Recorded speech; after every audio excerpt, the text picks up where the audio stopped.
All right, Don. So back in the day, pit crew guys would be guys that were just, hanging around the racetrack.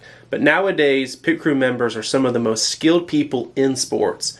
Can you tell us a little bit about when teams began seeing the value of investing in these pit crew guys? Well, I always look at it like this. I'm a little bit older than most, as you know. But I guess I've seen it evolve.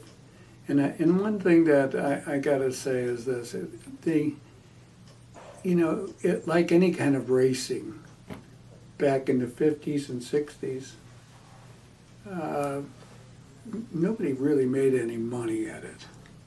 It was a good way to make a small fortune if you started with a large fortune.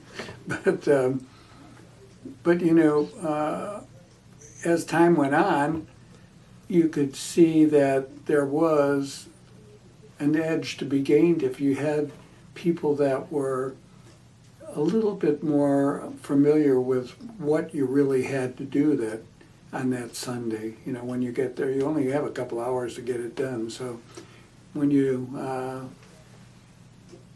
showed up at the racetrack, you had to be prepared. And if you were out there looking for a couple of crew members that morning, someone to change a tire or whatever, you were probably not going to win the race. So I think it was just a slow, but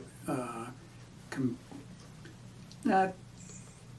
I guess it was a slow, but it was a very, very obvious progression. So as you went along, you could see that, like the Woods brothers, they were always my favorite because, I know them so well. But they always said, we got to have the best pit crew because it's easier to pass somebody in the pits than it is on the racetrack.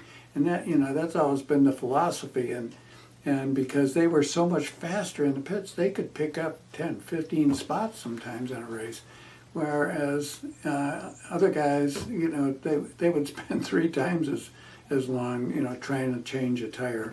So, yeah, I've seen it change, and I've been part of it, and I know that at Penske Racing we did everything we could. We were probably the very first team to have a trainer in our lineup, and he, in fact, I know we were. So, he actually trained the guys for their positions on the race team, and that started in like 1989 and 90. So that evolution has just accelerated, and I think the ramifications of that acceleration are quite obvious, and the fact that the people that are out there now are making a good living doing it, I see no problem with that. It's just part of the natural progression.